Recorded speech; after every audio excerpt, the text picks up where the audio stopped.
Celebration भी कर रहे हैं, इबादत भी कर रहे हैं, क्योंकि जवेद भाई को और ख़ास तौर पर मौज़म और हमारी बेटी बहन नबीला को खुदा ने एक अनमोल तोहफे से नवाजा है। और ये बेटा जिसका नाम अरहम रखा गया है वो कई एक लिहाज से अहम है। वो बहुत से लोगों की दुआओं का जवाब है। उसमें कई पासबानों की दुआ शामिल है, उनके खानदान के लोगों की दुआ शामिल है, अजीज़ो अकारब की दुआ शामिल है। और सबकी दुआओं को जब खुदा ने सुना अपनी बारगाह में, तो इस खूबसूरत बेटे की सूरत में उसने जवाब दिया। और आज ये ख़ानदान खुदा के हजूर सारे ख़ानदान अजीज़ो अकारब को बुलाकर इस बात का इजहार कर रहा है कि खुदा ने उन पर, उनके ख़ानदान पर इस बेटे के वसीला से फजल किया है। और हम खुदा का शुक्र अदा करने के लिए यहाँ जमा है। जो हवाला ज़बूर 113 उसकी नामी आयत आपके सामने तलावत की गई है, ये ज़बूर खुदावन की तारीफ, तमजीद और उसकी इबादत का ज़बूर है। इस ज़बूर का आगाज इन अल्फाज से होता है, खुदावन की हम्द करो।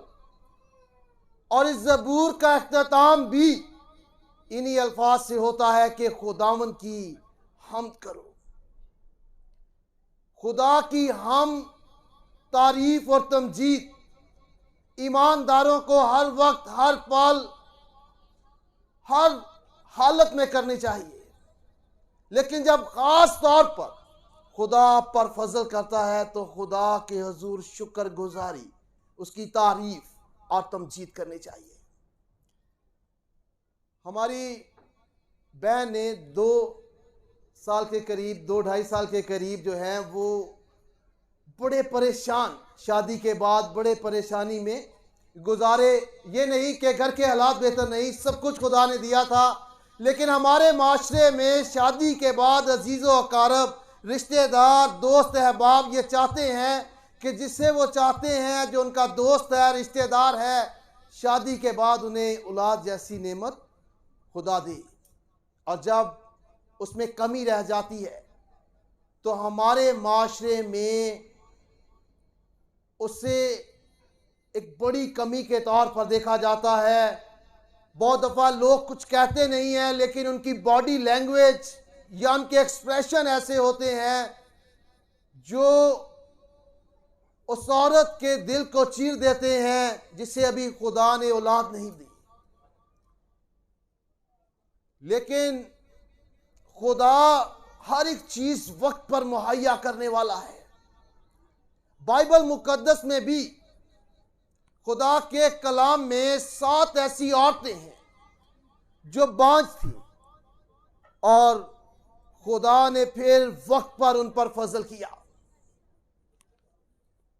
उनमें से 3 औरतें जो हैं वो पैदाइश की किताब में उनका जिक्र है, सारा, रिबका, राहेल। और पहला शमूएल उसके पहले बाब की पहली 11 आयात में हन्ना का जिक्र है जो बांझ थी। दूसरा सलातीन उसके 8वें बाब में जो है शनूमी औरत का जिक्र है जो बांझ थी। फिर जब हम नए अहदनामा में आते हैं तो लूका की अंजील में जकरिया काहिन की बीवी एलिशबा जो थी वो बांझ थी। और बांझपन खानदान के अंदर दुख को पैदा करता है, एक रंजीदापन को पैदा करता है। लेकिन खुदा ने वक्त पर उन्हें जो है बेटों से नवाजा। जितनी 5 औरतें थी बाइबल मुकद्दस में, सबको खुदा ने बेटा बख्शा। खुदा अपने वक्त पर सरफराज करता है और नेमतों से नवाजता भी है। और इस मकसद के लिए हर बांझ औरत के लिए खास तौर पर किसी ना किसी ने दुआ की। अगर हम पैदाइश की किताब उसके 25वें बाब की 21वीं आयत को पढ़ें तो वहां इसहाक अपनी बीवी के लिए दुआ करता है, क्योंकि वो बांझ थी और उसकी दुआ जो है वो खुदा के हजूर पहुंचती है, और खुदा के पाक कलाम में लिखा है कि वो हामला होती है। और ये बात किसी भी तरह से साबित करने के काबिल है, क्योंकि इस खानदान को ये जोड़ा जो सामने बैठा है यकीनन ये एक दूसरे के लिए दुआ करते होंगे, और खुदावंद शादीशुदा जोड़ों की जब वो एक दूसरों के लिए दुआ करते हैं तो उनकी दुआ को सुनता है। फिर पैदाइश की किताब उसके 20वें बाब की 17वीं और 18वीं आयत में इब्राहिम जो है वो अबी मालक के बीवियों के लिए दुआ करता है, और वो जो कई सालों से बांझ थी खुदावंद इब्राहिम की दुआ को सुनता है और वो उन्हें औलाद वाली बना देता है।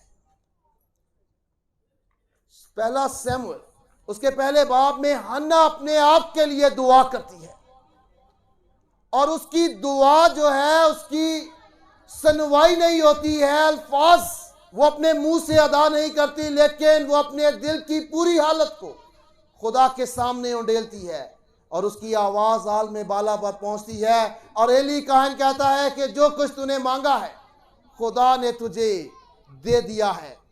और मैं बतौर पासबान इस बात को बड़े फख्र से भी बता सकते हैं, इस खानदान का खुदा पर बड़ा मजबूत ईमान है, और हमारी बेटी भी है, बहन भी है नबीला।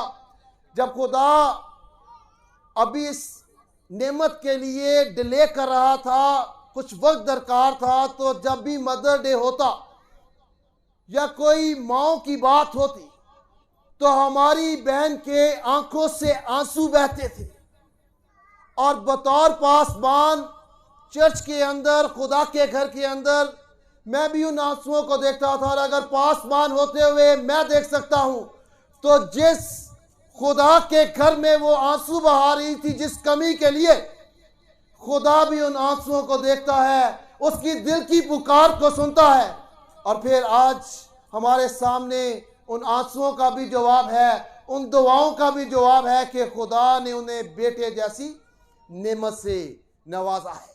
और खुदा के पाक कलाम में जो हवाला आपके सामने तलावत किया गया है उसमें लिखा है कि वो बांझ का घर बसाता है और उससे औलाद वाली बनाकर उसका दिल शाद करता है।